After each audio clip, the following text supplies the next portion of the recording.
আসসালামু আলাইকুম সুপ্রিয় শিক্ষার্থী ভাই বোনেরা, তোমরা যারা অনার্স দ্বিতীয় বর্ষের কম্পালসরি ইংলিশ এবং ডিগ্রি থার্ড ইয়ারের কম্পালসরি ইংলিশ তোমরা পড়ো, অর্থাৎ যাদের কম্পালসরি ইংলিশ আছে, তো তাদের জন্য আমি আজকে দেখো একটি পোস্টার সাজিয়েছি। এই পোস্টারটি হলো আমাদের মার্ক হলো অনার্সে 4 মার্ক এবং ডিগ্রিতে কিন্তু 5 মার্ক। তো আমরা এই পোস্টার কিভাবে লিখব তারই একটি নমুনা আজকে আমরা এখানে দিয়েছি। তোমরা দেখতে পাচ্ছ যে আমি প্রথমে কোশ্চেনটি সাজিয়েছি হলো make a poster to create awareness among the people against corruption. আমাদের কোশ্চেন এইভাবে থাকবে, যদি সেটা নেগেটিভ সাইড হয় তাহলে আমাদের এখানে এগেনস্ট লেখা থাকবে, আর যদি পজিটিভ সাইড হয় তাহলে এখানে আমাদের অ্যাবাউট লেখা থাকবে। তো এ যাবৎকাল দেখা গিয়েছে যতগুলো পোস্টার পড়েছে তার প্রায় 95% বেশি হলো নেগেটিভ সাইড পড়েছে। তাই এবছরেও আশা করা যায় তোমাদের জন্য যে পোস্টার পড়বে সেটি হলো অবশ্যই নেগেটিভ সাইড থাকবে। তো নেগেটিভ সাইড আমি বলছি এই কারণেই যে আমাদের যেটা সমাজের সচেতনমূলক সেইগুলোই পোস্টার পড়ে বেশিরভাগ ক্ষেত্রে।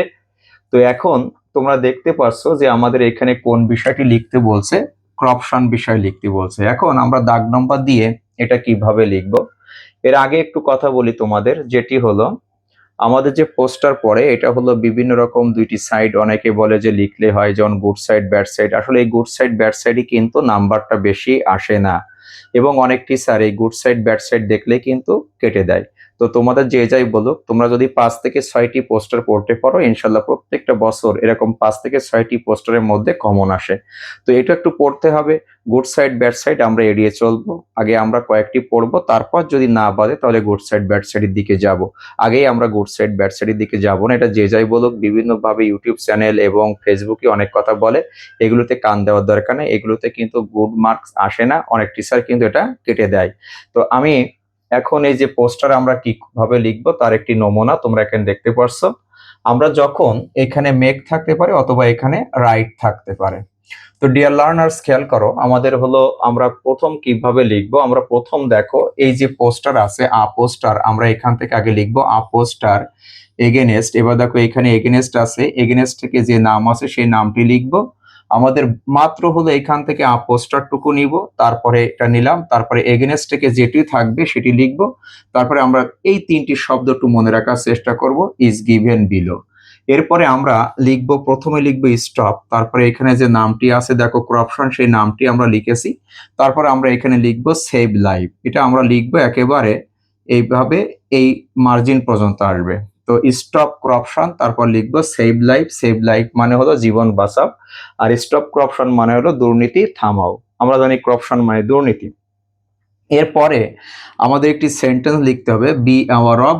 এখানে বি অ্যাওয়ার অফ টুকু আমাদের মুখস্থ রাখতে হবে। আর এখানে দেখো যে বিষয়টি পড়বে সেই বিষয়টি আমরা এখানে নাম লিখে দিব। তো এখানে করাপশন আছে তাই আমরা এখানে করাপশন দিয়েছি। এইবার যে বিষয়ের উপর পড়বে তার উপর 4 থেকে 5টি সেন্টেন্স লিখবো। কয়টি সেন্টেন্স? 4 থেকে 5টি সেন্টেন্স।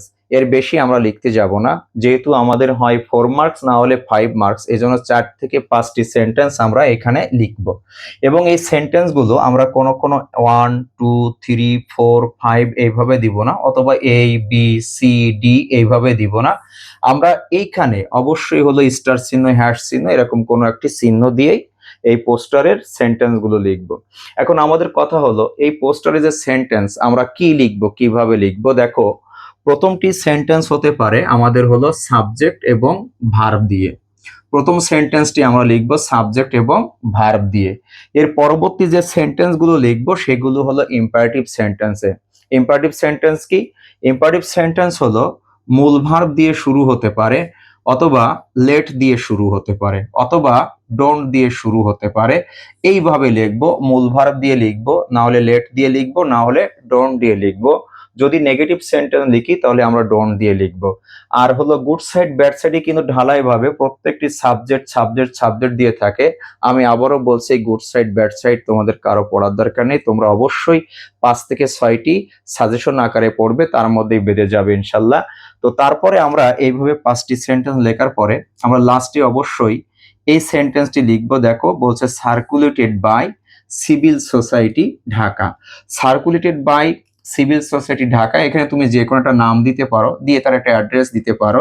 এটা প্রসারে তুমি এবিসিও দিতে পারো, যেমন সার্কুলেটেড বাই এবিসি ঢাকা, এইভাবেও দিতে পারো, ঢাকা, খুলনা, যশোর, যে কোনো একটা তুমি নাম দিতে পারো। আশা করি যদি এইভাবে তোমরা পোস্টারটি লেখো কিছু সেন্টেন্স নিজের মতো করে, তাহলে আশা করি এখানে যদি 4 থাকে তোমরা 4ও পেতে পারো, ডিগ্রিতে 5 থাকে 5ও পেতে পারো। তবে আরো একবার বলছি, গুড সাইড ব্যাড সাইড আমরা এড়িয়ে যাব, কারণ গুড সাইড ব্যাড সাইডে কিন্তু সঠিক মার্ক আসে না, অনেক সময় তোমার কপালে 0 হতে পারে। তো আশা করি এটি তোমরা বুঝতে পারছো। ধন্যবাদ সবাইকে। পোস্টার সম্পর্কে যদি কোনো তোমাদের জানার থাকে তাহলে আমাকে কমেন্টে করে জানাতে পারো। আসসালামু আলাইকুম ওয়া রাহমাতুল্লাহ।